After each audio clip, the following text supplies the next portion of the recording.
Hello everyone, बेटा एक series आपके लिए स्टार्ट करना चाहते हैं हम लोग। इसे हम कह रहे हैं एनसीईआरटी बीएमएस सीरीज। इससे आप क्या कर सकते हो, कम समय में एनसीईआरटी अगर आपने पढ़ी हुई है, नोट्स रिवाइज कर रखे हैं, तो कम समय में एनसीईआरटी सुन के भी रिवाइज कर सकते हो। ये आपके लिए काफ़ी अच्छा रहेगा, लास्ट टाइम रिविजन के लिए बहुत बढ़िया रहता है ये। ठीक है, तो ये भी मेरे को मतलब लगता है कि आपको इसकी ज़रूरत है। ठीक है, तो इसका ये फर्स्ट लेक्चर है, टॉपिक हमने लिया ऑर्गेनिज्म पॉपुलेशन। ठीक है, तो इसको देखना है आपने, सुन भी सकते हो सिर्फ। ठीक है, कान में लीड लगा के कहीं जा रहे हो, आधा घंटा मेट्रो में बैठ के सुन लिया तो आपसे रिवाइज हो जाएगा। ठीक है, सबसे पहले व्हाट इज इकोलॉजी। इकोलॉजी क्या है? एक स्टडी है, सबसे पहले स्टडी है किसकी? इंटरेक्शन बिटवीन बायोटिक और एबायोटिक के बीच का। तो बायोटिक और एबायोटिक के बीच के इंटरेक्शन की स्टडी को हम क्या बोलते हैं? इकोलॉजी बोलते हैं। क्या बोलेंगे? इकोलॉजी बोलेंगे। ये समझ में आ रहा है? ये क्लियर है? इसको हमने क्या बोल दिया? इकोलॉजी बोल दिया। ठीक है, उसके बाद मैं आपसे जानना चाहता हूं व्हाट इज बायोटिक कंपोनेंट। मान लो कोई प्लांट है, कोई एनिमल है, कोई इंसेक्ट है, that is biotic. Abiotic component मतलब हवा हो सकती है वहां पर, सनलाइट हो गई, ये सारे एबायोटिक हो गए। इसके इंटरेक्शन की स्टडी को बोलेंगे। Ramdev Mishra, father of Indian ecology, NCERT में दे रखा है। उसके बाद हम ये बात करेंगे कि Ramdev Mishra father of Indian ecology हो गया। उसके बाद हम बात करेंगे कि यार अलग अलग लेवल्स क्या होते हैं, मतलब इकोलॉजी कहाँ से स्टार्ट होती है। सबसे छोटा लेवल ऑर्गेनिज्म लेवल होता है। मींस जैसे मान लो मैं ह्यूमन हूं, मैं एक ऑर्गेनिज्म हूं, तो मेरा जो इंटरेक्शन है वो कैसा होगा? माइग्रेशन हो सकती है, अडेप्टेशन हो सकती है। मान लो मैं कहीं छुप जाऊं, अडेप्ट करूं, है ना, सस्पेंड कर लूं, कहीं बैठ जाऊं अगर मान लो तेज धूप है, that is organism level ecology. उसके बाद आती है पॉपुलेशन लेवल इकोलॉजी। पॉपुलेशन की डेफिनेशन क्या होती है? मैं आपसे पूछूं कि सेम स्पीशीज के मेंबर, यस, तो group of member of same species, जो सेम स्पीशीज के होंगे, किसी कॉमन ज्योग्राफी में रहते होंगे, और जो क्या करें बेटा, जो बेसिकली मतलब क्या करें, सेम स्पीशीज के मेंबर है, कॉमन ज्योग्राफी में रहते हैं और आपस में इंटरेक्ट करें। कम्युनिटी क्या होता है? Group of different population. जैसे एलिफेंट की पॉपुलेशन, काऊ की पॉपुलेशन, ग्रास की पॉपुलेशन, उसे कम्युनिटी कहते हैं। और उसके बाद एक और लेवल होता है मेरे पास, बायोम। ये 4 लेवल एनसीईआरटी देती है। अब सवाल उठता है व्हाट इज बायोम। बायोम क्या होता है? एक ऐसा मान लो एरिया है, जैसे डेजर्ट है, उसमें अपने खास तरह के प्लांट होते हैं और उसी के हिसाब से एनिमल्स रहते हैं, तो उसे हमने क्या बोल दिया? बायोम लेवल इकोलॉजी बोल दिया। आ रहा है समझ? पूरा पूरा सही है। अब मैं आपसे पूछ रहा हूं कि यार अलग अलग बायोम कैसे बनते हैं। तो सबसे पहले आप समझो कि टोटल एनसीईआरटी ने 6 बायोम दिए हैं। एक दिया है डेजर्ट, तो डेजर्ट में रेनफॉल 50 सेंटीमीटर के आसपास, तो आपने रेनफॉल देख लेनी है। उसके बाद आ जाता है ग्रासलैंड, उसका टेबल याद करना भाई। ग्रासलैंड के बाद टेम्परेट फॉरेस्ट और ट्रॉपिकल फॉरेस्ट। ट्रॉपिकल में सबसे ज्यादा रेनफॉल होती है, सबसे ज्यादा रेनफॉल किस में होती है? ट्रॉपिकल फॉरेस्ट में। उसके बाद आ जाता है अल्पाइन फॉरेस्ट, जो मतलब जहां बर्फ जमती है ना, उससे जस्ट नीचे वाला एरिया अल्पाइन फॉरेस्ट। फिर आता है आर्कटिक टुंड्रा।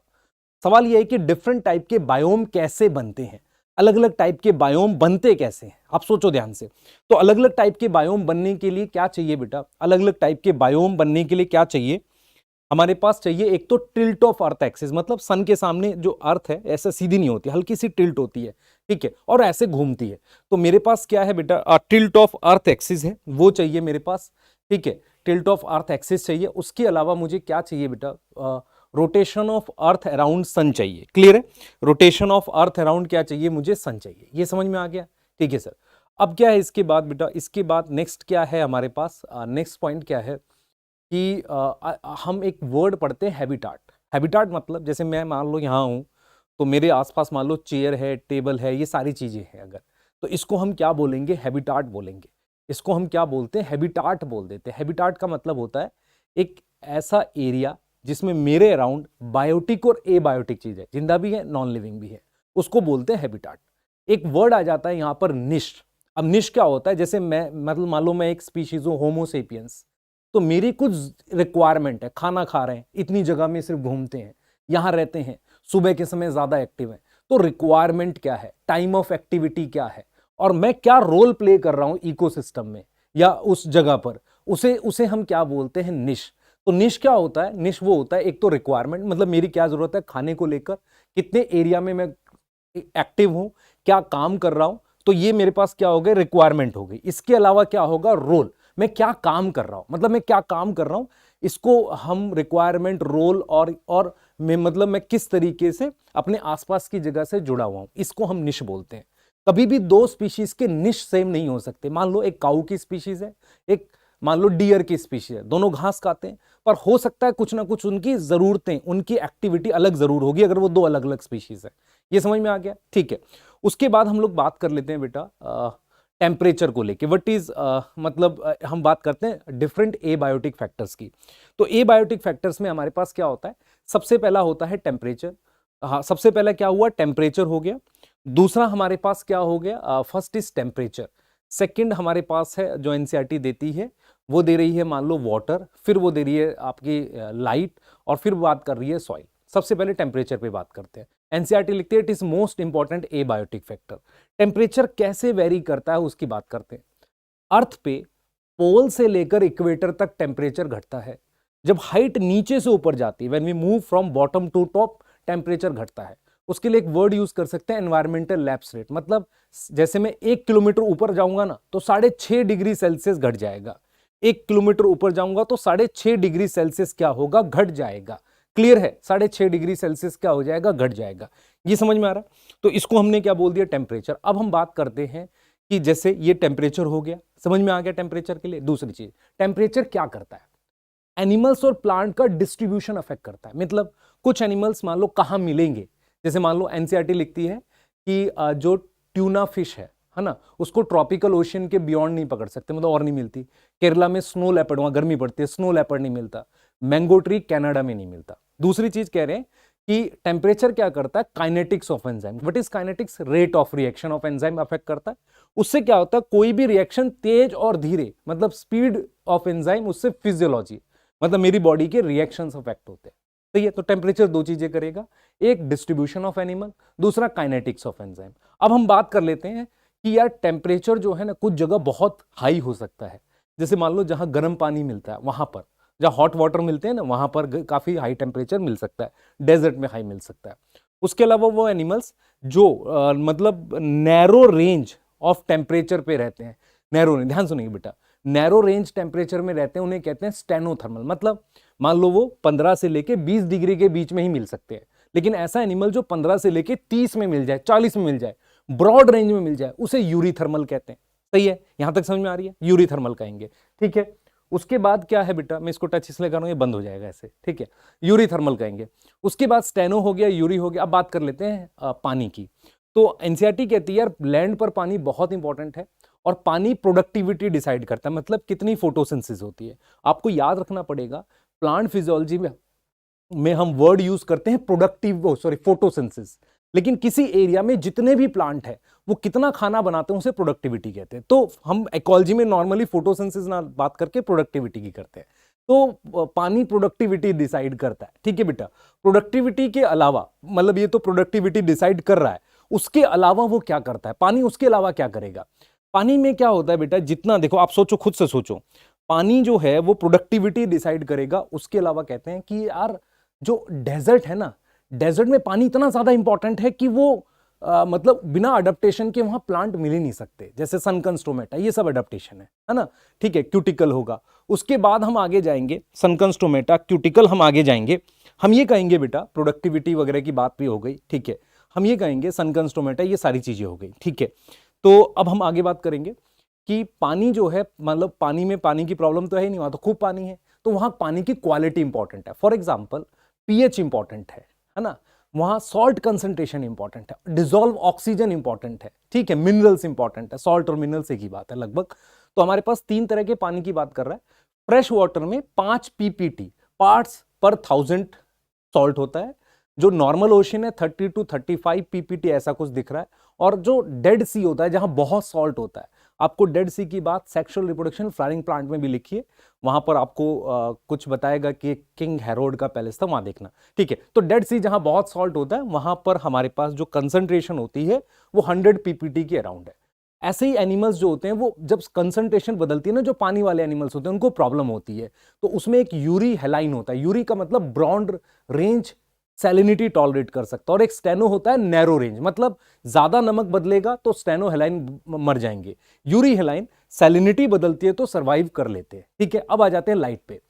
लाइट जो होता है बेटा, हमारे पास जो सन है वो एक सोर्स हो सकता है, मून हो सकता है, पर मेनली सन है। प्लांट में क्या होता है, सनलाइट डिसाइड करती है 2 चीज, एक प्रोडक्टिविटी, एक फोटो पीरियोडिज्म। ठीक है। और कुछ प्लांट्स शेड में ग्रो कर सकते हैं। कई बार क्या होता है, वेवलेंथ भी काफी इंपॉर्टेंट होती है। सुन लें ध्यान से, वेवलेंथ काफी इंपॉर्टेंट होती है कि जो यूवी रेज होती है वो हार्म करती है, ठीक है। और विजिबल स्पेक्ट्रम को हम क्या बोलते हैं, जो सॉरी हम वो जो फोटोसिंथेसिस के लिए चाहिए उसे हम कहते हैं पार, फोटोसिंथेटिकली एक्टिव रेडिएशन। डन है, बताओ सही है सर। उसके बाद हम बात करते हैं फोटोसिंथेटिकली एक्टिव रेडिएशन के बाद हम बात कर लेते हैं कि ठीक है ये हो गया हमारे पास। अब हम बात कर लेते हैं पानी जो है, सॉरी लाइट जो है क्या एनिमल्स के लिए इंपॉर्टेंट है? हाँ, 3 चीजें लिखती है एनसीईआरटी। पहला फीडिंग हैबिट, फोरेजिंग हैबिट, ठीक है, माइग्रेशन और रिप्रोडक्शन। माइग्रेशन मतलब कोई एनिमल कब जाएगा कहीं माइग्रेट करके दूसरे एरिया में, वो लाइट पे मतलब डे लेंथ पर डिपेंड कर जाता है, ठीक है। उसके बाद कह रहा है यार डीप सी में किस तरह के प्लांट मिलते हैं, क्योंकि वहां सिलेस्टियल सोर्स, सिलेस्टियल मतलब अंतरिक्ष से आने वाले लाइट के सोर्स नहीं होते, जैसे सन नहीं होता, ये चीजें नहीं होती, सिलेस्टियल सोर्स नहीं होता, ठीक है। तो वहां डीप सी जो मेरे पास है, डीप सी में मेरे पास सनलाइट का कोई खास सोर्स नहीं होता, तो वहां पर जहां स्कैटरिंग से थोड़ी लाइट मिलती है तो वहां रेड एल्गी मिल जाती है। वैसे मुझे वहां पर डीप सी में जाऊंगा तो बॉटम पे कुछ एनिमल्स वगैरह मिलेंगे जो हेट्रोट्रॉफ होते, तो जहां लाइट बिल्कुल नहीं पहुंचेगी वहां तो कोई ऑटोट्रॉफ नहीं, उसके थोड़ा ऊपर रेड एल्गी, तो डीप सी मतलब रेड एल्गी याद कर सकते हो। आगे आ जाते हैं सॉइल पे। जो सॉइल फॉर्मेशन होती है उसके लिए एक वर्ड होता है पैडोजेनेसिस, एनसीईआरटी ने नहीं दिया, छोड़ सकते हैं। जो सॉइल फॉर्मेशन होता है वो कई चीजों पे डिपेंड करता है। एक होती है टोपोग्राफी मतलब एरिया, टोपोग्राफी मतलब कहीं पर माउंटेन है, कहीं पर रिवर है। उसके अलावा वो सॉइल में कितना मतलब वेदरिंग हो रही है। वेदरिंग क्या होता है, एक पत्थर से सॉइल बनती है, टूट फूट हो रहा है उसको, मतलब मिट्टी टूट के ही तो बनेगी पत्थर से, वो वाला हो गया वेदरिंग।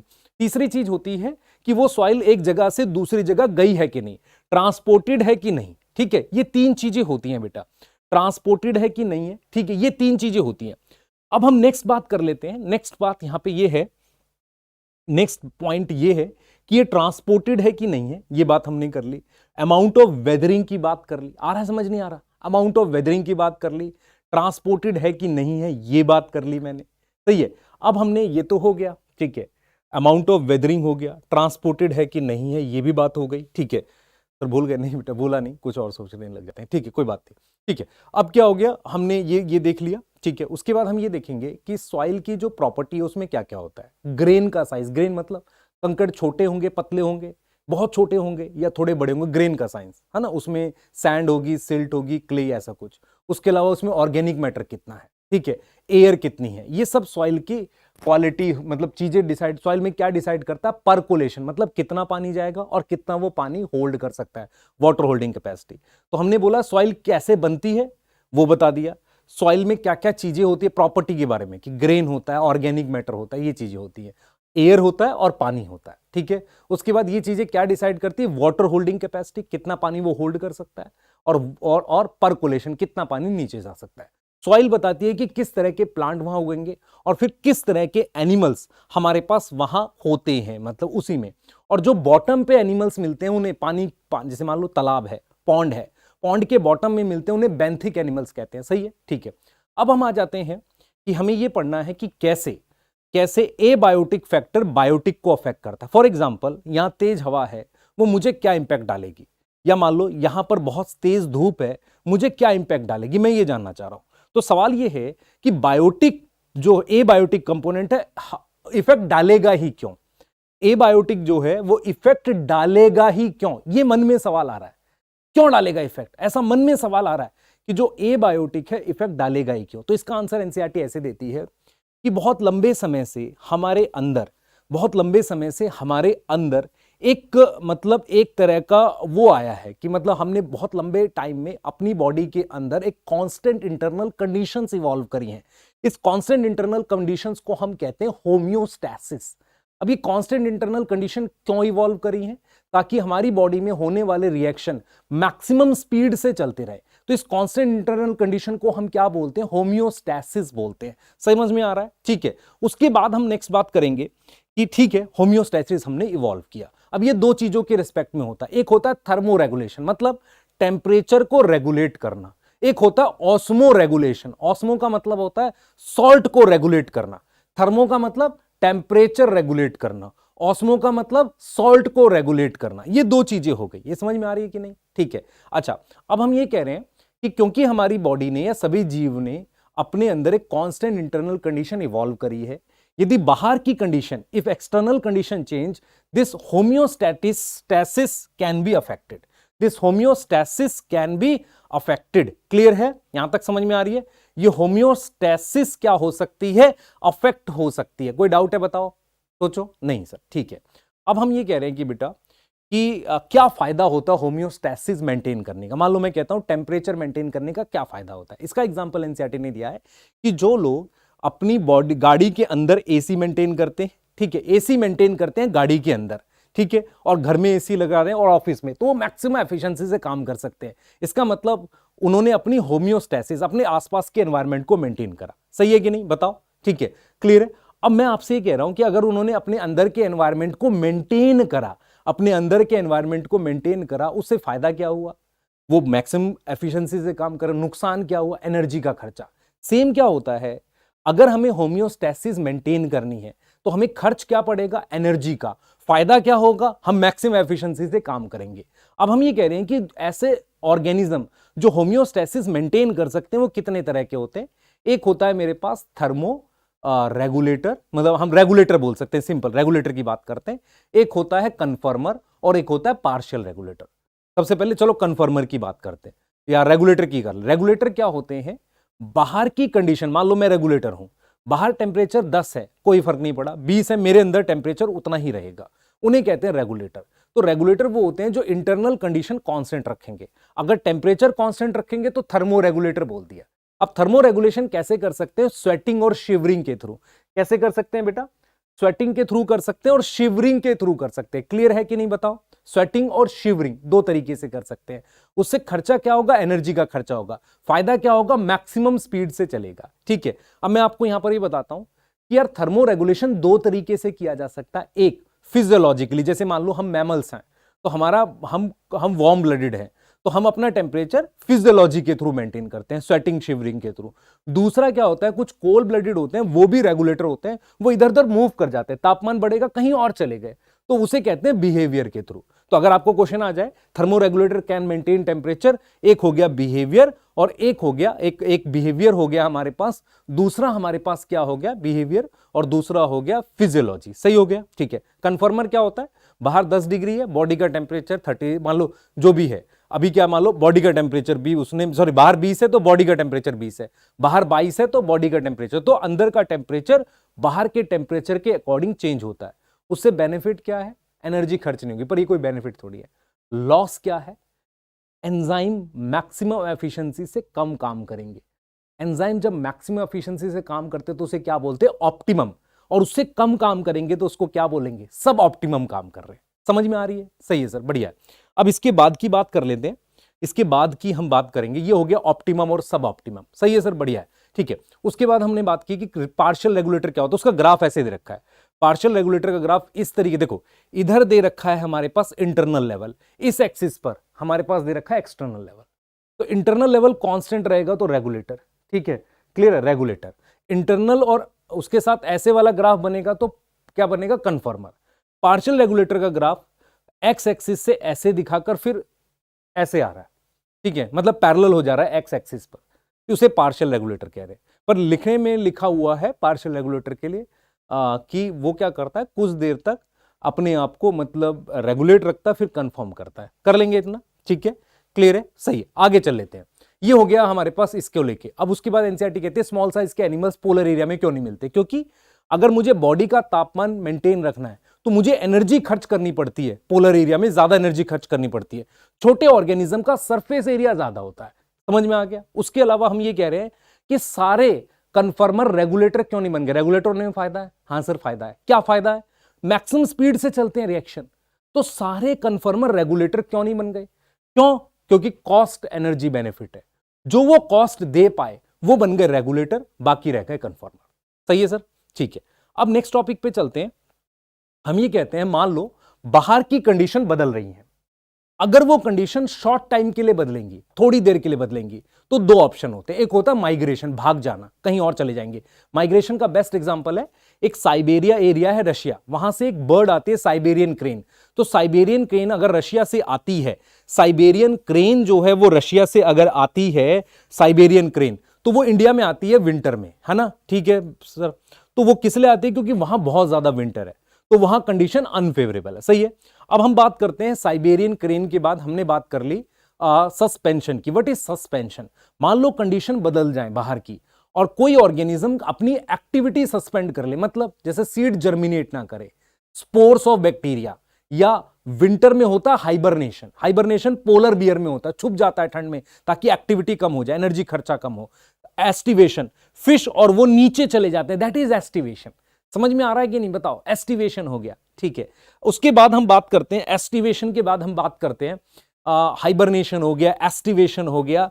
उसके बाद हमने बात करी बेटा, एस्टिवेशन के बाद बात करी डायापॉज। जू प्लैंक्टन क्या होते हैं? जू प्लैंक्टन सस्पेंडेड एक्टिविटी शो करते हैं, है ना, उन्हें हम कहते हैं डायापॉज। ठीक है सर, ये भी समझ में आ गया। अब क्या है कि अगर कंडीशन बहुत लंबे समय के लिए बदल जाए तो हम क्या लाएंगे? हम लाएंगे एडेप्टेशन। अब एडेप्टेशन की डेफिनेशन में लिखती है कि मॉर्फोलॉजिकल, फिजियोलॉजिकल, एनाटॉमिकल किसी भी तरीके का बदलाव जो सर्वाइवल के लिए हो, जिंदा रहने के लिए हो, और वो रिप्रोडक्शन भी ऑर्गेनिज्म वहां करे। मतलब कोई भी ऑर्गेनिज्म में ऐसा बदलाव जो सर्वाइवल के लिए हो और रिप्रोडक्शन के लिए हो। ये समझ में आ गई? हाँ सर, ठीक है। अब हम यहां पे कहेंगे कि टाइम के साथ एडेप्टेशन जेनेटिकली फिक्स हो जाती है। ये लाइन भी एनसीईआरटी लिखती है, जेनेटिक मतलब जीन्स में आ जाती है। अब एडेप्टेशन कहां पर होगी? मुश्किल एरिया में। सबसे पहले आ जाते हैं डेजर्ट में। डेजर्ट में एनिमल्स की एडेप्टेशन क्या होती है? कैंगरू रैट करके एक चूहा होता है, वो पानी नहीं पीता, ड्रिंक लेस वाटर, या नहीं पीता बिल्कुल भी। वो क्या करता है? फैट ऑक्सीडेशन से पानी बनाता है। ये चीज समझ में आ रहा है? इंटरनल फैट को ऑक्सीडाइज करके, आपने पढ़ा ईटीएस में, फाइनली पानी बनता है, तो फैट ऑक्सीडाइज करके पानी बना लेता है। सही है सर। उसके बाद बात कर लेते हैं प्लांट्स की। प्लांट्स क्या करते हैं? प्लांट में सनकन स्टोमेटा होता है, थिक क्यूटिकल होता है, कैम पाथवे होता है। स्टोमेटा जो रात में खुलता है हो गया, वो हमारे पास कैम पाथवे हो गया। उसके अलावा मॉडिफाइड स्टेम होती है, स्टेम जो होगी वो मॉडिफाई हो जाएगी। लीफ मॉडिफाई हो जाती है स्पाइंस में, और स्टेम कैसी हो जाती है? फोटोसिंथेटिक हो जाती है। क्लियर है? यहां तक समझ में आ गई? ठीक है। अब इसके बाद की बात करते हैं। ये हो गया सनकन स्टोमेटा, थिक क्यूटिकल, ये सारी बातें हो गई। अब आते हैं आगे की एडेप्टेशन में। कोल्डर एरिया में प्लांट में ऐसा कोई एडेप्टेशन नहीं होती। एनिमल्स में क्या होता है? कान और हाथ पैर छोटे होते हैं, उसे हम क्या बोलते हैं? Allen's rule. कान और पैर, लिम्स मतलब हाथ पैर छोटे हो, कान छोटे हो, एलन्स रूल। ये कहां होता है? कोल्डर एरिया में। छोटी चीज बेस कम सरफेस, अभी तो कह रहे थे सर छोटे की ज्यादा होता है, मैं कह रहा हूं पूरे एनिमल में अगर हाथ पैर छोटे होंगे तो सरफेस एरिया घट जाएगा। ठीक है सर, ठीक है। उसके बाद हम बात करते हैं कि हम एक फैट की लेयर होती है, उसे ब्लबर कहते हैं, वो सील में होती है। सील एक पानी में मिलने वाला एनिमल है, उसके अंदर एक फैट की लेयर होती है जिसको हम क्या बोलते हैं? ब्लबर। ठीक है, ब्लबर होती है, वो प्रेजेंट होती है। हो जाएगा? हाँ सर, वो हो जाएगा। अब हम नेक्स्ट बात कर रहे हैं। नेक्स्ट बात हम ये कह रहे हैं, हमने ब्लबर देख लिया, हमने सील की बात कर ली, ठीक है, हमने ब्लबर की बात कर ली। ध्यान से सुनना बेटा, ठीक है। इसके बाद हम बात कर सकते हैं, ध्यान से देखना, इसके बाद हम बात कर सकते हैं, ब्लबर हो गया, हमने ये वाली बात कर दी, ठीक है। नेक्स्ट हम बात क्या कर सकते हैं? सुनो, फैट की लेयर, ब्लबर। सर आप भूल गए? नहीं बेटा, भूला नहीं, कुछ सोचने लगता हूं, ठीक है।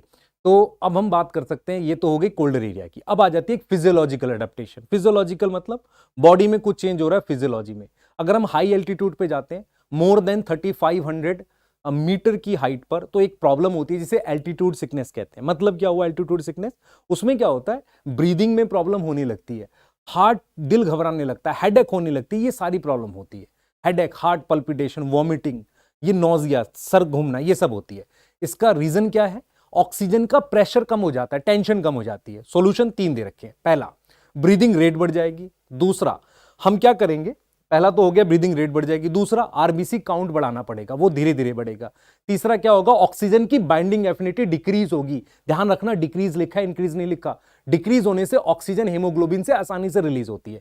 अब इसके अलावा कोई एडेप्टेशन है? Biochemical adaptation. डीप ओशियन में क्या होता है? बायोकेमिकल एडेप्टेशंस होती हैं। डीप ओशियन में जो ऑर्गेनिज्म मिलते हैं और कुछ जो गर्म जगह पे मिलते हैं। उसके अलावा क्या है सर? उसके अलावा क्या है बेटा? उसके अलावा है मेरे पास बिहेवियरल एडेप्टेशन। बिहेवियरल एडेप्टेशन किस में होती है?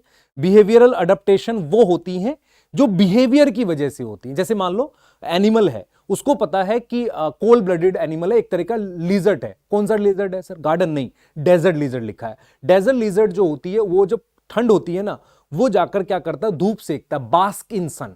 और अगर गर्मी आती है तो मूव कर जाता है वो कहीं पर। क्या ये समझ में आ रहा है? हाँ सर, ये समझ में आ रहा है, ठीक है। अब हम यहां से क्या बात करेंगे बेटा? हम बात करेंगे पॉपुलेशन की। ऑर्गेनिज्म वाला पार्ट कवर हो गया। पॉपुलेशन की सबसे पहले डेफिनेशन। पॉपुलेशन क्या है? ग्रुप है किसका? सेम स्पीशीज का। सबसे पहले ज्योग्राफी कॉमन है, कॉमन ज्योग्राफी, जो आपस में resources, what is meaning of resources? खाना और क्या होगा? जगह। रिसोर्सेज के लिए कंपीट करते हैं और या उसे शेयर करते हैं, इसे हम क्या बोलते हैं? पॉपुलेशन।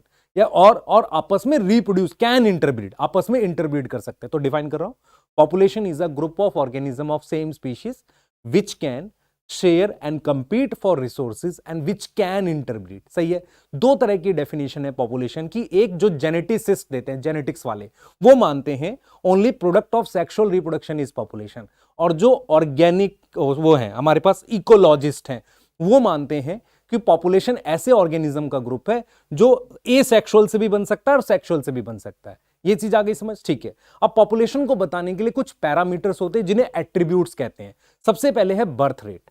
बर्थ रेट के लिए एनसीईआरटी लिखती है बर्थ होता है एक सिंगल इंडिविजुअल का, लेकिन ग्रुप का तो रेट होता है, मतलब बर्थ रेट होती है। बर्थ रेट कैसे निकालते हैं? मान लो आपके पास एक पॉन्ड है, उसमें 20 लोटस है, ठीक है। मान लेते हैं 1 साल के बाद 4 और आ गए, 24 हो गए। तो बर्थ रेट कैसे निकालेंगे? पहले कितने थे सर? 20 थे। बड़े कितने? 4। तो इंक्रीज अपॉन में 20 इनिशियल, और उसके बाद यूनिट क्या लिखेंगे? इतने इंडिविजुअल बड़े, पॉइंट में आ गया, इतने इंडिविजुअल बड़े पर लोटस, एक लोटस पे। तो बर्थ रेट निकाली जाती है या तो 1 पर या 10 पर या 100 पर। हम 1 पर निकाल रहे हैं, पर लोटस पर ईयर। ऐसे डेथ रेट क्या होता है? पॉपुलेशन की हमारे पास डेथ होती है, डेथ रेट, डेथ होती है, उसकी डेथ रेट होती है पॉपुलेशन की, डेथ नहीं होती, ठीक है। उसके बाद एनसीईआरटी कहती है कि यार डेथ रेट भी ऐसे निकालते हैं, कितना घटा अपॉन में इनिशियल पर डे, मतलब मान लो सॉरी पर इंडिविजुअल। जैसे फॉर एग्जांपल मान लो हमारे पास फ्रूट फ्लाई का एग्जांपल दे रखा है, 40 फ्रूट फ्लाई थी, 4 की डेथ हो गई, 36 रह गई, तो 4 अपॉन में 40, 0.1 आ गया। इंडिविजुअल पर फ्रूट फ्लाई पर ईयर या पर वीक का टाइम दे रखा तो पर वीक, सही है। उसके बाद आ जाता है हमारे पास सेक्स रेशियो। भाई क्योंकि पॉपुलेशन में मेल और फीमेल दोनों होते हैं तो हम सेक्स रेशियो निकाल सकते हैं।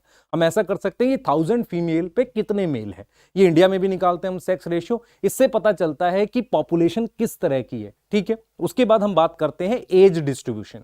अब जो पॉपुलेशन है उसको हम एज के हिसाब से बांट सकते हैं, मतलब एक ऐसी एज जो रिप्रोड्यूस नहीं कर रही है उसे कहते हैं प्री रिप्रोडक्टिव। मान लो 0 से 15 या 0 से 20 ले लो।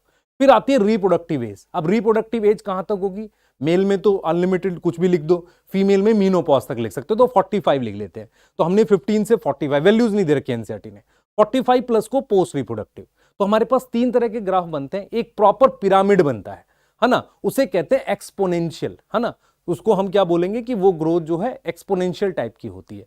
फिर हमारे पास बनता है स्टेबिलाइजिंग, है ना। अब एक्सपोनेंशियल क्या होती है? जिसमें प्री रिप्रोडक्टिव हो, फिर छोटा रिप्रोडक्टिव, फिर उससे छोटा पोस्ट रिप्रोडक्टिव। स्टेबलाइजिंग में क्या होता है? प्री और रिप्रोडक्टिव सेम साइज का होता है, फिर ऊपर वाला छोटा होता है। और डिक्लाइनिंग में क्या होता है? सबसे ज्यादा होता है रिप्रोडक्टिव, प्री और पोस्ट कम होता है। याद रह जाएगी, ठीक है। उसको हम अर्न शेप कहते हैं, ठीक है। कर लोगे? किस वाले को कह रहे हैं अर्न शेप? लास्ट वाले की बात कर रहे हैं, ठीक है। हाँ, अब आ जाते हैं हम लोग नेक्स्ट बात कर लेते हैं। ये हो गई हमारे पास पिरामिड जो बनते हैं। उसके बाद हमने बात करी थी पॉपुलेशन डेंसिटी की। डेंसिटी क्या होती है? घनत्व कहते हैं, जनसंख्या घनत्व।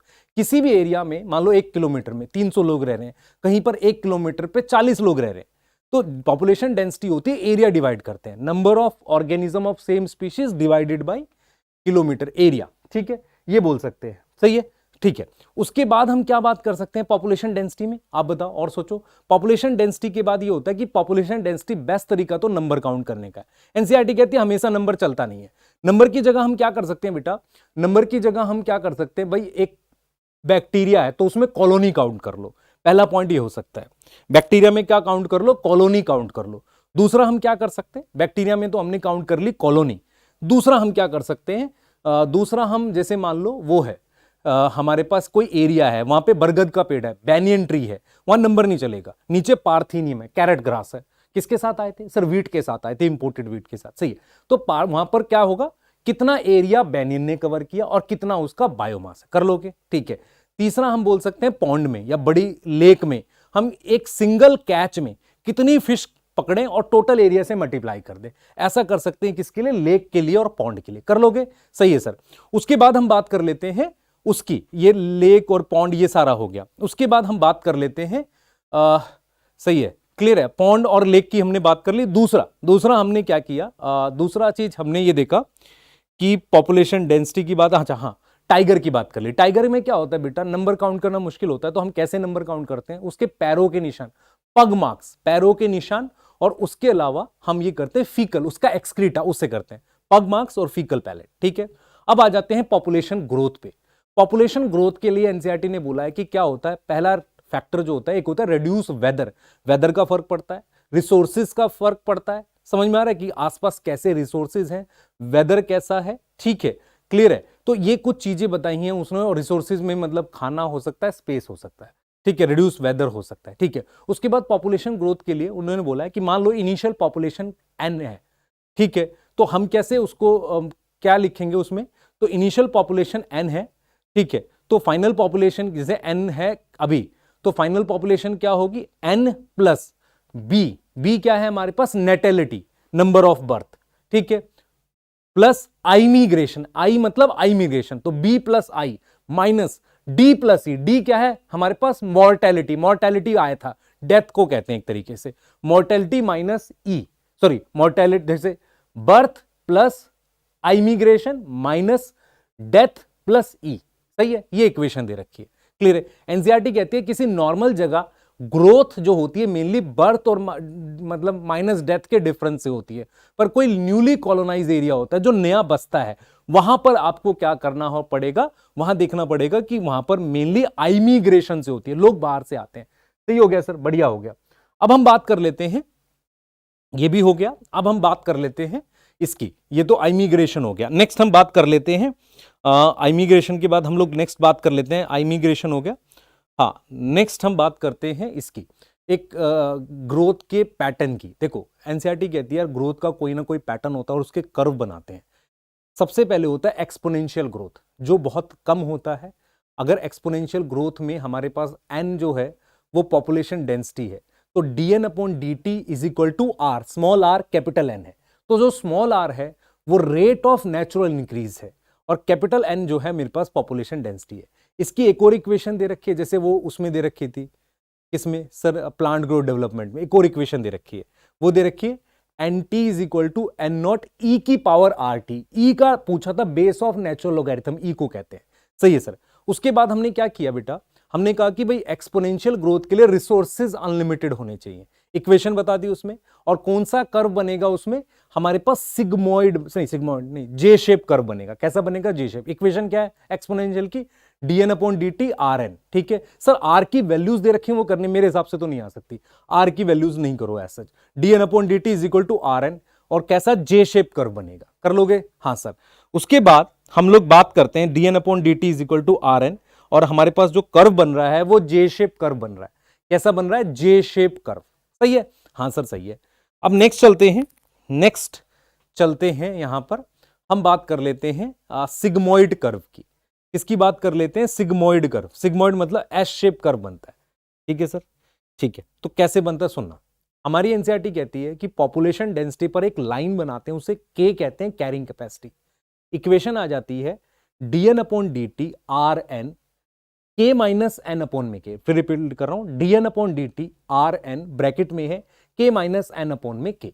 यहां के का मतलब है कैरिंग कैपेसिटी, मतलब ये वो पॉपुलेशन साइज है जिसको सपोर्ट करते हैं रिसोर्सेज के थ्रू, ये वो पॉपुलेशन साइज है जिसको सपोर्ट करते हैं हम रिसोर्सेज के थ्रू, सही है, उसे कैरिंग कैपेसिटी कहते हैं। अगर पॉपुलेशन बहुत कम है तो dn upon dt are n ही आ जाता है। उसमें केस में क्या होता है, जो हमारे पास k है वो n से बहुत बड़ा है, ठीक है। अगर मेरे पास n बराबर में k होगा तो ग्राफ ऐसे कांस्टेंट हो जाता है, इसे एसिम्प्टोट कहते हैं। फिर रिपीट कर रहा हूं, k बराबर में n होगा तो ग्राफ कांस्टेंट हो जाता है। सिग्मोइड ग्राफ ऐसे जो कांस्टेंट होता है ना, किसके कांस्टेंट है, एक्स एक्सिस के। वो कब होता है, जब k और n बराबर हो जाए, मतलब जो पॉपुलेशन है कैरिंग कैपेसिटी के बराबर हो जाए, सही है सर, ठीक है। अच्छा, कैरिंग कैपेसिटी क्या है, जैसे मान लो कोई फॉरेस्ट है, उसमें 100 आपके 100 मान लो एलिफेंट को सपोर्ट कर सकते हैं, ठीक है, तो वो मैक्सिमम वैल्यू होती है, इससे ज्यादा होंगे तो सर्वाइव नहीं कर पाते। किससे सपोर्ट कर रहे हैं, खाने से और जगह से, उसे कैरिंग कैपेसिटी कहते हैं। हर एनिमल की अलग अलग हो सकती है। उसके बाद एनसीईआरटी लिखती है एक टॉपिक जिसे हम, अच्छा इसका इक्वेशन का नाम है वर्लहुल्स्ट पर्ल, है ना आपका, कौन सा? लॉजिस्टिक ग्रोथ कर्व, वर्ल लॉजिस्टिक ग्रोथ कर्व नाम है। dn upon dt rn n minus k upon में n। ठीक हो गई बात? सही है सर। आगे कहे हम लोग, अब हम बात करेंगे लाइफ हिस्ट्री वेरिएशन की। वहां पर एनसीईआरटी कहती है कि ऑर्गेनिज्म अपनी रिप्रोडक्टिव फिटनेस बढ़ाने के लिए अलग अलग टाइप के तरीके चुनता है। अब उसमें क्या, कौन कौन से तरीके वो चुनता है, सिलेक्ट करता है, उसमें क्या तरीका मैं बता देता हूं। उसमें तरीका ये है बेटा हमारे पास, उसमें तरीका ये है कि यार आप ऐसे देखना, ध्यान से सुनना मेरी बात, कौन कौन से मेथड वो ले लेता है। तो मेथड हमारे पास क्या है मैं क्लियर करता हूं, कौन कौन से मेथड्स हैं हमारे पास वो मैं क्लियर कर देता हूं आपको। कि जैसे मान लो एक ऑर्गेनिज्म है, जैसे बैम्बू है, बैम्बू क्या करता है, बहुत सारे बच्चे बनाएगा पर 50 ईयर्स में एक बार रिप्रोड्यूस करेगा। ठीक है, इस तरीके से दे रखा है। ठीक है, तो आपको उसमें से एग्जांपल्स देख लेने जो आपके पास हैं। सर एक बार कैसे याद दिला दो बेटा, आप खुद देख लेना उसके एग्जांपल्स। ठीक है, उसके बाद हम आ जाते हैं पॉपुलेशन इंटरेक्शन के टॉपिक पे। पॉपुलेशन इंटरेक्शन क्या होता है, जब कम्युनिटी रहती है ना तो वो आपस में इंटरेक्ट करती है। सही है सर। पॉपुलेशन इंटरेक्शन में सबसे पहला इंटरेक्शन हमारे पास दे रखा है, मालूम मैं तो एक एक करके बताऊंगा। अमनसलिज्म क्या होता है? अमनसलिज्म में एक को प्लस नहीं, एक को माइनस, दूसरे को जीरो, मतलब एक स्पीशीज को नुकसान होता है, दूसरे को ना फायदा ना नुकसान। इसका एग्जांपल माइक्रोब्स वाले चैप्टर में दे रखा है, जहां पर पेनिसिलिन जो एंटीबायोटिक बनाई थी पेनिसिलियम ने। पेनिसिलियम क्या है सर? फंजाई है। कौन सा ग्रुप है? एस्कोमाइस्टीज। एक्सोजीनस है एंडोजीनस है? कौन से स्पोर? एसेक्सुअल, याद नहीं आ रहा, पिटाई हो जाएगी। एसेक्सुअल स्पोर ओनिडिया है, एक्सोजीनस है, छोड़ते हैं उस पर, इधर आते हैं। तो मेरे पास पेनिसिलिन नाम का केमिकल पेनिसिलियम बनाता है। वो क्या करता है? स्टेफाइलोकोकस को मारता है, तो उसको नुकसान हो रहा है और पेनिसिलियम को कोई फायदा नहीं। ठीक है, जीरो किसको है? पेनिसिलियम को। सही है सर। उसके बाद आ जाते हैं हमारे पास एक और इंटरेक्शन है जिसे हम कहते हैं प्रिडेशन। प्रिडेशन क्या होता है? प्रिडेशन क्या होता है सर? प्रिडेशन वो होता है जो किसी को खा रहे हैं, जिंदा चीज को खा रहे हैं, दैट इज प्रिडेशन। ठीक है, प्रिडेशन तीन एग्जांपल है प्रिडेशन के। पहला लॉयन ईटिंग डियर, दूसरा काउ ईटिंग ग्रास, तीसरा कोई बर्ड किसी मान लो सीड को खा ले, उसे भी प्रिडेशन कहते हैं। सही है सर, ये तीन हो गए। अब प्रिडेशन तीन काम करती है। पहला flow of energy, food chain में एनर्जी फ्लो कर रही है, कंडुएट ऑफ एनर्जी कह रहे हैं। दूसरा बता दो सर। पहला हो गया फ्लो ऑफ एनर्जी, दूसरा बता दो सर। दूसरा हो गया हमारे पास, पहला हुआ फ्लो ऑफ एनर्जी और दूसरा हमारे पास हो गया कि यार कंट्रोल पॉपुलेशन ऑफ प्रे। मतलब क्या हुआ? प्रीडेटर की वजह से प्रे की पॉपुलेशन कंट्रोल रहती है। इसका बेस्ट एग्जांपल हमारे पास क्या है? इसका बेस्ट एग्जांपल हमारे पास है एक कैक्टस जिसको ऑस्ट्रेलिया में लाए थे। नाम क्या है उसका? प्रिकली पियर कैक्टस। वो इतनी तेजी से फैला कि उसने हैवोक मचा दिया। हैवोक मतलब तहस नहस कर दिया। उसकी पॉपुलेशन किसकी? कैक्टस की। कैसे कंट्रोल में लाए? एक मॉथ क्या होता है? इंसेक्ट की वजह से। सही है सर। उसके बाद हम नेक्स्ट बात करते हैं। ठीक है, ये बढ़िया हो गया है। उसके बाद हम बात कर लेते हैं तीसरा क्या करता है? प्रिडेशन। प्रिडेशन क्या करता है बेटा? पॉपुलेशन जो है बायोडाइवर्सिटी मेंटेन करता है। कैसे? मान लो एक प्रिडेटर ये है, ये दूसरे को खाता है, वो किसी और को खाता है। इसका मतलब एक बैलेंस बना हुआ है। अगर मैं ये पहले वाले प्रिडेटर को हटा दूं तो ये जो बीच में प्रिडेटर है जो प्रे को खा रहा है उसका नंबर बढ़ जाएगा। उसका नंबर बढ़ जाएगा तो इस वाले प्रे को ज्यादा खाएगा। देखो ये प्रिडेटर है एक, ये इसको खाता है, ये भी प्रेडेटर है किसी दूसरे प्रे का। ठीक है, अगर मैं इस प्रेडेटर को हटा दूं पहले वाले को तो इसका नंबर बढ़ जाएगा। इसका एग्जांपल दे रखा पिजास्टर, एक स्टार फिश की स्पीशीज को हटाते ही 10 इनवर्टिब्रेट जो प्रे रहे होंगे वो एक्सटिंक्ट कर गए। ठीक है, ठीक है, क्लियर है। पैसिफिक ओशियन करके कुछ लिखा हुआ जगह पर, वो जगह याद नहीं करो, ये पिजास्टर याद रखो। उसके बाद नेक्स्ट क्या है बेटा? प्रूडेंट होता है बिहेवियर किसका? प्रीडेटर का। मतलब एफिशिएंट होता है। ऐसा नहीं होता कि आज ही सबको मार के खा जाएगा, नहीं नहीं नहीं, ऐसा नहीं होता। तो प्रीडेटर का जो बिहेवियर होता है वो प्रूडेंट होता है। क्या होता है? प्रूडेंट होता है। प्रूडेंट का मतलब एफिशिएंट होता है, वो आज ही सारे प्रे को नहीं मार के खाता। अब प्रीडेशन से बचने के लिए एनिमल्स क्या क्या करते हैं? सबसे पहले हम बात करते हैं एनिमल्स की मिमिक्री। वो एक दूसरे एनिमल की मिमिक्री करते हैं। ऐसा क्यों करते हैं? जिसकी मिमिक्री कर रहे हैं वो ज्यादा डेंजरस है। सही है। दूसरा क्या होता है? Warning colouration. कुछ ऐसे कलर बनाते हैं, फ्रॉग होते हैं जो उसको क्या करेगा? वार्निंग कलरेशन है। तीसरा है पॉइजन। पॉइजन में दे रखा मोनार्क बटरफ्लाई को, क्या नाम है? Monarch butterfly. उसके लार्वा में पॉइजन आ जाता है। कैसे? लार्वा एक वीड पर खाता है जो पॉइजनस था, उससे एडल्ट के अंदर भी पॉइजन आ जाता है। तीन हो गए। पहला हो गया मोनार्क बटरफ्लाई, पहला मोनार्क बटरफ्लाई क्या है? टॉक पॉइजन है। ठीक है। एक हो गया वार्निंग कलरेशन। तीसरा मिमिक्री। एक फोर्थ होता है कॉमूफ्लाज। कॉमूफ्लाज मतलब मान लो ये ब्लैक शर्ट है, पीछे भी ब्लैक होगा, छुप गया, camouflage. Green grasshopper, green background, सही है। अब हम कहते हैं प्लांट कैसे बचेगा। एनसीईआरटी कहती है 25% इंसेक्ट फाइटोफेगस होते हैं, प्लांट को खा जाते हैं, तो प्लांट भाग भी नहीं सकता। तो प्लांट क्या करता है, सबसे पहला तरीका कांटे। कांटों में क्या आएगा, थॉर्न्स और स्पाइंस। यहां पर देख लेना, एग्जाम्पल मॉर्फोलॉजी से थोड़ा अलग करने की कोशिश की, पर याद रखो स्पाइंस जो होते हैं लीफ मॉडिफिकेशन है, थॉर्न्स जो होते हैं स्टेम मॉडिफिकेशन है। थॉर्न्स वैसे बोगनविलिया में मिलते हैं और सिट्रस में, याद आ रहा है, स्टेम मॉडिफिकेशन आ रहा होगा, ठीक है। उसके बाद हम बात कर लेते हैं स्टेम और लीफ मॉडिफिकेशन के बाद हम बात कर लेते हैं, सॉरी क्या पढ़ा रहा हूं यार, इधर ध्यान दो, ठीक है। उसके बाद हम बात कर लेते हैं कि स्टेम और लीफ जो हो, सॉरी एक थॉर्न्स हो गए, दूसरा एक केमिकल, कैलोट्रोपिस में केमिकल होता है जो कार्डियक ग्लाइकोसाइड क्या बनाता है, Calotropis cardiac glycoside. Cardiac glycoside क्या करता है, अनईजीनेस, किसको अनईजीनेस करेगा, एनिमल्स को, उसके डाइजेशन और रिप्रोडक्शन में प्रॉब्लम कर सकता है। उसके अलावा कुछ ऐसे केमिकल्स होते हैं, कैफीन कॉफी में होता है, निकोटीन है ना, कैफीन निकोटीन ये सब होते हैं। तो ये क्या करते हैं बेटा, कैफीन निकोटीन स्ट्राइसिन ये केमिकल्स वो होते हैं जो, मतलब ये वो केमिकल्स हैं जो बेसिकली क्या करेंगे, इन एनिमल्स को पसंद नहीं आते, ठीक है। अब आ जाते हैं तीसरे इंटरेक्शन पे, सर कौन सा, कंपटीशन। दोनों को नुकसान होता है। कंपटीशन की बेटा दो डेफिनेशन है, एक पुरानी डेफिनेशन है जिसे डार्विन ने सपोर्ट किया था, कौन सी है सर बताओ। कंपटीशन एक ऐसा इंटरेक्शन है जहां पर दो स्पीशीज आपस में इंटरेक्ट करती हैं, जहां पर दो स्पीशीज आपस में इंटरेक्ट करती हैं फॉर, किसके लिए, ऐसे रिसोर्सेज के लिए जो रिसोर्सेज लिमिटेड है। पहली चीज क्लोजली रिलेटेड रिसोर्सेज लिमिटेड, फिर रिपीट कर रहा हूं, इंटरेक्शन है दो क्लोजली रिलेटेड के बीच में, रिसोर्सेज लिमिटेड है। एनसीईआरटी कहते हैं ऐसा जरूरी नहीं है, हमेशा नहीं होता। जैसे एक फ्लेमिंगो बर्ड है, वो क्या करता है, वो एक लेक में आता है और कंपीट करता है फिश से। फ्लेमिंगो और फिश अनरिलेटेड, किसके लिए कर रहा है, जू प्लैंक्टन के लिए। सर प्लैंक्टन क्या होते हैं, जिनमें फ्लैजिला नहीं होता, पानी में बहते हैं। प्लांट होगा तो फाइटो, एनिमल होगा तो जू। तो जू प्लैंक्टन के लिए, खाने के लिए जू प्लैंक्टन को फ्लेमिंगो और फिश आपस में कंपीट कर रही है। बहुत बढ़िया सर, उसके बाद बता दो। उसके बाद दूसरा एग्जांपल है कि हमेशा नहीं है खाना लिमिटेड हो। एक गैलापेगोस आइलैंड था जहां श्रीमान डार्विन गए थे। गैलापेगोस आइलैंड में जो गोट होती है, गोट को लाने से अबिंगडन टॉर्टॉइस, बड़े साइज के टॉर्टॉइस थे, ऐसे मत देखो मैं टॉर्टॉइस नहीं बेटा, अबिंगडन टॉर्टॉइस थे। अबिंगडन टॉर्टॉइस क्या हो गए, एक्सटिंक्ट हो गए। क्या हो गए, एक्सटिंक्ट हो गए, ठीक है सही है। तो अबिंगडन टॉर्टॉइस एक्सटिंक्ट हो गए किसकी वजह से, गोट की वजह से। अब कहो यार नई डेफिनेशन बताओ, आपने कहा कि कंपटीशन क्या है, दो क्लोजली रिलेटेड के बीच में होता और रिसोर्सेज लिमिटेड होने, आपने दोनों बातों के लिए जरूरी नहीं है। फिर नई डेफिनेशन बताओ। नई डेफिनेशन ये है कि कंपटीशन एक दूसरे का आर, स्मॉल आर घटा देता है, सही है सर। तो ये आर क्या था, B minus D, birth rate minus death rate, rate of natural increase. मतलब जैसे मान लो 100 लोग हैं, उसमें से 40 बर्थ हुई, 5 डेथ हो गई, तो बी माइनस डी आ गया ना, आर आ गया, सही है सर। रेट है, रेट टाइम भी डिवाइड होगा, ठीक है। आर घटा देते हैं एक दूसरे का। एग्जाम्पल बताओ। एग्जाम्पल में ये है बेटा कि एक खास तरह का कंपटीशन होता है जिसे इंटरफेरेंस कंपटीशन कहते हैं। मतलब जैसे मान लो तुम्हारे पापा सामने बैठे, तुम खा नहीं रहे हो, शर्म आ रही है तुम्हें, तो उसे इंटरफेरेंस, किसी की प्रेजेंस में दूसरा कम खा रहा हो।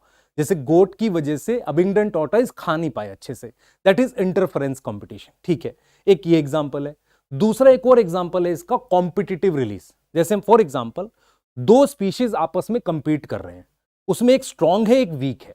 अगर मैं स्ट्रांग वाली को हटा देता हूं तो वीक वाली जो है उसको थोड़ा सा ऐसा फील होगा कि यार अब कंपटीशन रिलीज हो गया है, कंपटीशन रिलीज हो गया, उसका नंबर बढ़ जाएगा। तो कंपटीशन रिलीज का मतलब है कि अगर मैं स्ट्रांग स्पीशीज हटा दूं, वीक वाली का नंबर बढ़ जाए। इसका एग्जांपल दिया बार्नेकल। बार्नेकल देखना नेट पर कैसा दिखता है, पत्थर जैसा दिखता है, एक आर्थ्रोपोड है। बार्नेकल में दो है, बैलेनस और कैथामुलस। बैलेनस स्ट्रांग है, कैथामुलस वीक है, तो किसको हटाएंगे, बैलेनस को। किसका नंबर बढ़ेगा, कैथामुलस का। और किसने करा था ये एक्सपेरिमेंट, कॉनल्स, क्या नाम है, कॉनल्स, कॉनल्स फील्ड एक्सपेरिमेंट, ठीक है। अब ये दो एग्जांपल हो गए जिसमें आर घट रहा है, ठीक है। और बताओ सर, और बताओ। अब हम ये कह रहे हैं बेटा आपसे कि ठीक है आर घट रहा है, और बताओ सर। और है मेरे पास ये बेटा कि ठीक है आर एक दूसरे का घटा रहे हैं। उसके बाद हम ये कह रहे हैं कि यार कंपटीशन से होता क्या है, इफेक्ट बताओ। तो पहला होता है कि भाई एक दूसरे का आर घटा देते हैं। दूसरा होता है कि प्रिंसिपल दे रखा है, Gauss competitive exclusion principle. Gauss competitive exclusion principle मतलब दो स्पीशीज जो आपस में कंपीट करती हैं उनमें से एक को मरना पड़ेगा, एक्सक्लूड होना पड़ेगा। कंडीशन अप्लाई लिखा है, मतलब कुछ कंडीशन होनी चाहिए, रिसोर्सेज कम होने चाहिए। सही है सर, रिसोर्सेज क्या होने चाहिए, कम होने चाहिए। इसे कहते हैं गॉस कॉम्पिटिटिव एक्सक्लूजन प्रिंसिपल। आगे याद आ रहा है? बिल्कुल सही है सर। अब इसके बाद हम बात कर लेते हैं कि क्या कोई तरीका है कंपटीशन अवॉइड करने का। हम कहेंगे हाँ, यस है, रिसोर्स पार्शनिंग। कंपटीशन नहीं होगा अगर रिसोर्सेज का बंटवारा कर लो। मैं फिर रिपीट कर रहा हूं, कंपटीशन नहीं होगा अगर आप रिसोर्सेज का बंटवारा कर लो। मतलब क्या हुआ, आप सुबह के समय खाओ, दूसरे वाला शाम के समय खा रहा है, सेम जगह है मान लो, ठीक है, टाइम ऑफ फीडिंग अलग कर लो, बिहेवियर ऑफ फीडिंग, मतलब आप और वो दोनों रोटी खाते थे तो आप ब्रेड खाना शुरू कर दो, वो रोटी खाएगा, तो बिहेवियर अलग अलग कर लिया। इसका एक एग्जाम्पल दे रखा है, एक वार्बलर्स दे रखे हैं, ठीक है, मैकआर्थर साइंटिस्ट का नाम है, उसने बर्ड्स का नाम लिया था वार्बलर्स। उन्होंने अपनी फीडिंग हैबिट बदल ली थी, क्या करने के लिए, कंपटीशन अवॉइड करने के लिए। तो how competition can be avoided, direct question आया था, रिसोर्स पार्शनिंग, रिसोर्सेस का बंटवारा। कोई डाउट है, सोच लो, सोचो, कोई डाउट नहीं, ठीक है, आगे बात कर लेते हैं। उसके बाद हम कहते हैं अगला इंटरेक्शन आ गया जिसका नाम है पैरासिटिज्म। हमेशा याद रखो, प्रिडेशन में वो पूरा खा जाता है, पैरासाइट क्या करता है, होस्ट को क्या लेता है, खाना तो लेता ही है, उसके अलावा जगह भी लेता रहने की। प्रीडेटर प्रे पर जगह नहीं लेता, समझ में आ गया, जगह तो फ्री का रहना, फ्री का खाना, दैट इज पैरासिटिज्म। ठीक है, रुक जा भाई थोड़ी देर, ठीक है, पैरासिटिज्म कहते हैं। सही है सर, बढ़िया है। पैरासिटिज्म जो है उसके एग्जाम्पल पे हम आएंगे, पर ध्यान रखें यहां पर एक शब्द आएगा कोएवोल्यूशन। कोएवोल्यूशन क्या होता है, जब दो चीजें आपस में एक दूसरे के साथ इवॉल्व करती है। पैरासाइट इवॉल्व करता है बच्चों नुकसान पहुंचाने के लिए, होस्ट इवॉल्व करता है खुद को, होस्ट इवॉल्व करता है खुद को बचाने के लिए। ठीक है सर, बहुत बढ़िया, सही है। अब हम आगे की बात करते हैं, हम आगे की बात करते हैं। ठीक है, हमने बोला पैरासिटिज्म, फिर हमने क्या, ये चीज ध्यान से सुने, हमने बोला पैरासिटिज्म की बात कर ली हमने, ठीक है, पैरासिटिज्म की बात की है। पैरासिटिज्म क्या होता है कि भाई उससे फ्री का खाना और वो लेता है। फिर हमने आगे चलते हैं, नेक्स्ट नेक्स्ट नेक्स्ट जाएंगे, ठीक है, हम नेक्स्ट जा रहे हैं और आगे की बात कर रहे हैं। ठीक है, नेक्स्ट हमारे पास क्या है, ये जो आपको याद रखना है, पैरासिटिज्म हो गया, ठीक है, हमारे पास प्रिडेशन हो गई, सॉरी, ठीक है, आगे की बात करते हैं। अब हमारे पास क्या है कि जो पैरासाइट्स हैं, ध्यान से सुनेंगे, जो पैरासाइट्स हैं वो उनमें क्या अडेप्टेशन होती है नुकसान पहुंचाने के लिए। पहला, उनमें सेंसरी ऑर्गन नहीं होंगे क्योंकि बॉडी के अंदर रहते हैं। दूसरा, उनमें ग्लैंड्स नहीं होती, सकर और हुक हो सकते हैं, वो बाइसेक्सुअल होते हैं, उनमें एग्स ज्यादा से ज्यादा बनते हैं, ठीक है, मेल फीमेल एक ही में जनरली होता है। दूसरा, बहुत सारे पैरासाइट दो होस्ट पे रहते हैं। यहां पर ध्यान रखना, वो दे रखा है एग्जाम्पल, एक फिश का एग्जाम्पल उसका दे रखा है, जो हमारे पास लिवर फ्लूक है ना, यहाँ पर शिप ना करके फिश, और एक और एग्जाम्पल वो एक बार देखना मेरे कहने से प्लीज, ठीक है, वो एग्जाम्पल है। सही है सर, ठीक है। उसके बाद हम बात करेंगे टाइप ऑफ पैरासिटिज्म। एक पैरासिटिज्म होता है एक्टोपैरासिटिज्म, दूसरा होता है एंडो। एक्टो का मतलब होता है, ध्यान सुनेंगे, एक्टो मतलब जो किसी के बाहर रहे, एंडो मतलब अंदर आ जाए। सुनना ध्यान से, एक्टो मतलब बाहर रहे, एंडो का मतलब क्या आ जाए, अंदर। ठीक है, एक्टो और एंडो समझ में आ रहा है। एक पैरासिटिज्म होता है जो बाहर है, बाहर वाला कौन सा होगा, लीच हो सकता है। एंडो सॉरी, बाहर वाला क्या होगा, लीच हो सकता है, ठीक है, टिक्स और लाइस होंगे डॉग्स पे। एंडो क्या होगा, जो बॉडी के अंदर, जैसे मान लो लिवर फ्लूक हो गया, उसके अलावा टेप वॉर्म हो गया, ठीक है, ये एंडो हो गए। अच्छा, उसके अलावा हम क्या बात कर सकते हैं, पार्शियल और कंप्लीट। पार्शियल मतलब जो कुछ डिपेंड करे होस्ट पर, कंप्लीट पैरासाइट होता है जो पूरी तरह से होस्ट पर डिपेंड करता है। जैसे कस्क्यूटा जो है, अमरबेल, उसमें क्लोरोफिल नहीं होता, वो पूरी तरीके से होस्ट पे डिपेंड करता है। ठीक है, ये चीज समझ में आ रहा है। एक्टोपैरासाइट का एक और एग्जांपल है कॉपीपोड ऑन फिश, कॉपीपोड ऑन फिश, ये समझ में आ गया। ठीक है सर, अब नेक्स्ट जो हम बात करेंगे, नेक्स्ट हम जो बात करेंगे, ध्यान से सुनना मैं जो बताने वाला हूं, ये हो गया, ये हो गया, अब आगे चल रहे हैं। ठीक है, नेक्स्ट हम लोग बात करेंगे पैरासिटिज्म में, एक होता है ब्रूड पैरासिटिज्म। ब्रूड क्या होता है सर, जो कोयल और क्रो देखने में दोनों ब्लैक है, कोयल क्या करती है, क्रो के एग में, सॉरी, क्रो के नेस्ट में अपना एग ले कर देती है। दोनों के एग देखने में सेम है, क्या सेम है, सिमिलर इन कलर और शेप वगैरह सेम है। तो उससे क्या होता है, जो क्रो है वो फीड करता है कोयल, कोयल मतलब कुक्कू बर्ड के बच्चे को, दैट इज ब्रूड पैरासिटिज्म। सही है, आगे चलते। अच्छा, विद टाइम को एवोल्यूशन होता है, कोयल के जो एग्स हैं समानता इवॉल्व करते हैं, सिमिलरिटी इवॉल्व करती है, ये एनसीईआरटी लिखती है। ठीक है, आगे चलते हैं। कमेंसलिज्म, कमेंसलिज्म का मतलब है एक को फायदा दूसरे को जीरो। ठीक है, इसका एक एग्जांपल्स इंपॉर्टेंट आएंगे। कमेंसलिज्म के एग्जांपल है हमारे पास बार्नेकल वेल के ऊपर, वेल एक बड़ी सी फिश है, उसके ऊपर बार्नेकल होता है। ठीक है, उसके अलावा mango tree and orchid, mango tree जो है उसके ऊपर ऑर्किड होता है। ऑर्किड क्या करता है, ऑर्किड उससे क्या लेगा, खाना नहीं, ऑर्किड उसके सिर्फ जगह लेता है, शेल्टर लेता है। ठीक है, जगह लेता है, सही है। तो उसको कमेंसलिज्म, कोई नुकसान नहीं पहुंचा रहा है ना, इसलिए ऑर्किड का फायदा हो रहा है, फिर वो जीरो है। ठीक है, क्लियर है, मतलब उसको नुकसान नहीं पहुंच रहा मैंगो को। और क्या एग्जांपल है सर, उसके अलावा है मेरे पास सी एनीमोन के साथ एक फिश दे रखी है, क्लाउन फिश। ठीक है, वो भी एग्जांपल दे रखा है। क्लाउन फिश क्या होती है, वो सी एनीमोन के आसपास रहती है ताकि कांटों की मदद से उसके टेंटिकल से बच जाए। ठीक है सर, मतलब टेंटिकल्स किसको फायदा करते हैं, क्लाउन फिश को। क्यों, क्योंकि कोई और प्रेडेटर नहीं आता। सी एनीमोन क्या होता है, सिलेंट्रेटा। और बताओ सर, कैटल इग्रेट एक खास तरह की बर्ड है जो कैटल के ऊपर बैठी रहती है। वो जो कैटल इग्रेट है ना मेरे पास, कैटल इग्रेट बर्ड को क्या फायदा होता है, जब वो कैटल घास खींचता है, इंसेक्ट निकलते हैं, बर्ड खाता है। फायदा किसको, बेनिफिट किसको हुआ, कैटल इग्रेट को, जीरो किसको, कैटल को। सही है सर, ठीक है। अब आ जाते हैं म्यूचुअलिज्म, दोनों को फायदा। म्यूचुअलिज्म में क्या होता है, एक चीज होती है सिम्बायोसिस, सिम्बायोसिस मतलब चीज फिजिकली जुड़ी हुई है। एक होती है प्रोटो कॉपरेशन, प्रोटो कॉपरेशन मतलब साथ में है तो फायदा पहुंच रहा है, नहीं तो कोई दिक्कत नहीं है। ठीक है, सिम्बायोटिक एसोसिएशन में एक तो लाइकन है, लाइकन में क्या है, एल्गी और फंजाई फिजिकली जुड़े रहते हैं। एल्गी फोटोसिंथेसिस करती है, फंजाई क्या करेगी, मिनरल्स और वाटर इकट्ठा करेगी। माइकोरिजा, फंजाई क्या करेगी, रूट्स को मिनरल और वाटर देगी। और सही है, ठीक है, और फंजाई रूट्स को वो देगी, और roots of higher plant, gymno और एंजियो दोनों बनाते हैं। जिम्नो में पाइनस और एंजियो में ऑर्किड, याद कर लेना। ठीक है, उसके अलावा बेटा पॉलिनेशन हो सकता है। हाँ सर, पॉलिनेशन अच्छा है, क्या है, पॉलिनेशन है, पॉलिनेशन बढ़िया चीज है। पॉलिनेशन में फायदा किसको पहुंच रहा है, दोनों को। ठीक है, पॉलिनेटर को नेक्टर मिल रहा है और दूसरे को पॉलिनेशन मिल रही है। उसके अलावा एक और एग्जांपल है वास्प, वास्प क्या है, इंसेक्ट, पिग क्या है, प्लांट। तो दोनों में इंटरेक्शन है ना। एक और है मेरे पास, याद करो, यूका प्लांट और क्या था, मॉथ, यूका प्लांट और मॉथ दे रखा था। यूका प्लांट को पॉलिनेशन मिल रही है, मॉथ को जगह और खाना। इसके बाद आ जाता है हमारे पास मेडिटेरियन ऑर्किड है, मेडिटेरियन ऑर्किड। सही है, मेडिटेरियन ऑर्किड क्या होते हैं भाई, मेडिटेरियन ऑर्किड भाई एक खास तरह के प्लांट्स होते हैं। ठीक है, मेडिटेरियन ऑर्किड की हम बात कर रहे हैं, ऑर्किड। ठीक है, मेडिटेरियन ऑर्किड्स क्या होते हैं, एक खास तरह के ऑर्किड्स होते हैं जिनके जो फ्लावर्स हैं वो फीमेल बी से मैच करती है। किससे मैच करती है, फीमेल बी से। मेडिटेरियन ऑर्किड में फीमेल बी से मैच करता है। ठीक है, फीमेल बी से क्या करता है, मैच करता है। मेडिटेरियन ऑर्किड, समझ में आ रहा है, नहीं आ रहा, ठीक है। किसको फायदा होगा, इसमें क्या है बेटा, बी को फायदा होगा, मेल बी को फायदा होगा, सेक्सुअल डिजायर कंप्लीट होगी।